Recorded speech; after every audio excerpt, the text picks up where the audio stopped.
యాగజ్వాలలో నుంచి ఉద్భవించిన క్షేత్రం గురించి తెలుసుకుందాం.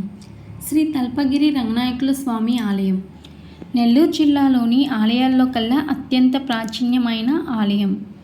ఈ ఆలయం నెల్లూరు జిల్లాలోని రంగనాయకులపేటలో ఉంది. రంగనాథ స్వామిని విష్ణువు ప్రతిరూపంగాను, రంగనాయక అమ్మవారిని లక్ష్మీదేవి ప్రతిరూపంగాను అభివర్ణిస్తారు. ఈ క్షేత్రాన్ని ఉత్తర శ్రీరంగం అని కూడా పిలుస్తారు. ఈ క్షేత్రంలో రంగనాథులు కొలువై ఉన్న శ్రీరంగానికి ఉత్తర దిశలో ఉంది కాబట్టి శ్రీ తల్పగిరి రంగనాయక స్వామి దేవాలయాన్ని ఉత్తర శ్రీరంగం అని కూడా పిలుస్తారు. ఇక్కడ శ్రీ మహావిష్ణువు రంగనాయకుడిగా కొలువై ఉండటం వెనుక ఒక పురాణం ఉంది. కశ్యప ముని పౌండరిక యాగం నిర్వహించాడు. అతని భక్తికి మెచ్చిన మహావిష్ణువు దీంతో మహావిష్ణువు ప్రత్యక్షమై యాగం నిర్వహించిన చోట తాను రంగనాథుడిలాగా కొలువై ఉంటానని చెప్పాడు. అలా ఇక్కడ శ్రీ మహావిష్ణువు రంగనాథ రూపంలో కరుణిస్తున్నాడు. మరో కథనం ప్రకారం కశ్యప మహర్షి యజ్ఞంలో నుంచి ఉద్భవించిన త్రేతాగ్ని జ్వాలల్లో ఒకటి శ్రీ రంగనాథ స్వామి ఆలయంగాను, మరొకటి జొన్నవాడ కామాక్షమ్మ ఆలయంగాను, మరొకటి వేదగిరి నరసింహస్వామి క్షేత్రంగాను వెలిసినట్టు స్కంద పురాణం, వైష్ణవ సంహితలో ప్రస్తావన ఉంది.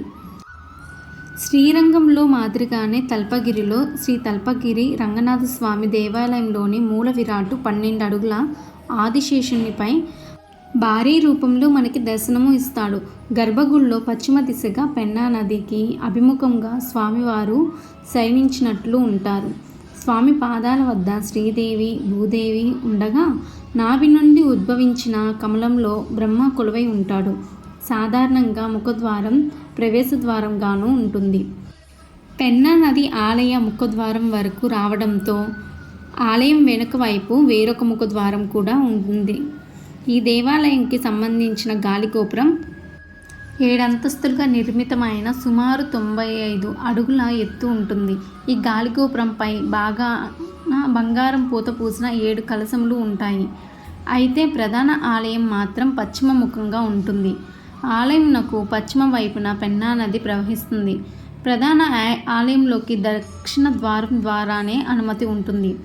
అయితే ముక్కోటి ఏకాదశి నాడు ఉత్తర ద్వారం నుండి వెళ్ళి స్వామివారిని దర్శించుకోవచ్చు.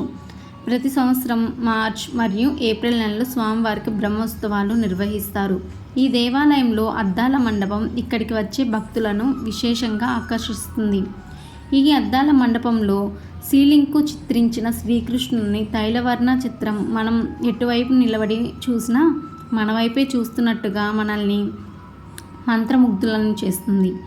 శ్రీరంగనాథుడు భూమిపై ఉద్భవించిన పాల్గొన శుద్ధ పౌర్ణమి రోజున 12 ప్రముఖ నదులు ఇక్కడ పెన్నా నది సంగమించాయి అని పినాకిని క్షేత్ర మహస్య గ్రంథం వివరిస్తుంది. అందుకే ప్రతి ఏడాది ఆ రోజున పుణ్య స్నానాలు చేయడానికి ఎంతోమంది భక్తులు వస్తుంటారు. ఉత్తర శ్రీరంగంగా పిలువబడే శ్రీ తల్పగిరి రంగనాయక స్వామి ఆలయం గురించి చాలా ఇంట్రెస్టింగ్గా ఉంది కదా ఫ్రెండ్స్. ఇదే చూడండి, ఇది వెంకటేశ్వర స్వామి గుడి. ఇప్పుడు మూసేస్తున్నారు. ఈవినింగ్ 5:40కి తెరుస్తారంట. గుడి తెరిచాక స్వామివారు ఎలా ఉంటారనేసి మీకు వీడియో అయితే చూపిస్తాను.